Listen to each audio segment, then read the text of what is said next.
காட்டில் சிட்டுக்குருவி ஒன்று வசித்து வந்தது. அது யாரிடமும் எளிமையாக பழகாது. எப்போதுமே அமைதியாக தான் உண்டு தன் வேலை உண்டு என்று வாழ்ந்து கொண்டிருந்தது. அதற்கு சுயமாக யோசித்து முடிவெடுக்கவும் தெரியாது. ஒரு நாள் காகம் ஒன்று அந்த சிட்டுக்குருவியிடம் கேட்டது, சிட்டுக்குருவியே, நீ என்னுடன் நண்பனாக இருப்பாயா என்று. அந்த சிட்டுக்குருவியும் சரி என்று சொல்லி அந்த காகத்துடன் பழக ஆரம்பித்தது. அப்போது சிட்டுக்குருவியிடம் மற்ற பறவைகள் கூறினார்கள், சிட்டுக்குருவியே, நீ காகத்துடன் பழகாதே. நிச்சயம் ஒரு நாள் உனக்கு ஏதாவது பிரச்சனையை அந்த காகம் கொண்டு தரும் என்றார்கள். அதனால் சிட்டுக்குருவி அவர்கள் பேசும் செவி கொடுக்காமல் காகத்துடன் நண்பனாக பழக ஆரம்பித்தது. நாட்கள் கடந்தன.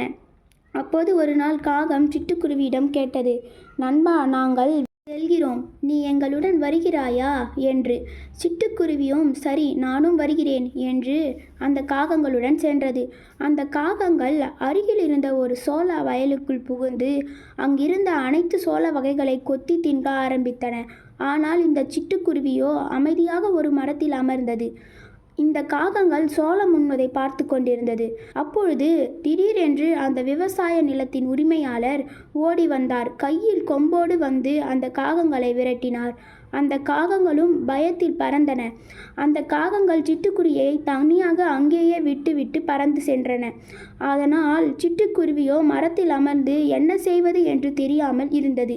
அப்போது அந்த விவசாயி சிட்டுக்குருவியை நோக்கி கொம்பை எடுத்துக்கொண்டு வந்தார். சிட்டுக்குருவி விவசாயியிடம் சொன்னது, ஐயா, நான் எந்த தவறும் செய்யவில்லை. நான் இந்த மரத்தில் சும்மா இருந்தேன். உங்களுடைய நிலத்தில் உள்ள எந்த சோளத்தையும் நான் உண்ணவில்லை என்றது. ஆனால் விவசாயி அந்த சிட்டுக்குருவியின் பேச்சை கேட்காமல் அந்த கம்பை எடுத்து சிட்டுக்குருவியை அடித்தார். சிட்டுக்குருவியும் கீழே விழுந்தது.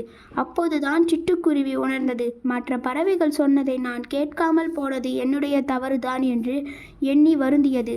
மாரல் ஆஃப் ஸ்டோரி: பிறர் நம் நன்மைக்காக கூறும் அறிவுரைகளை சற்று கேட்க வேண்டும்.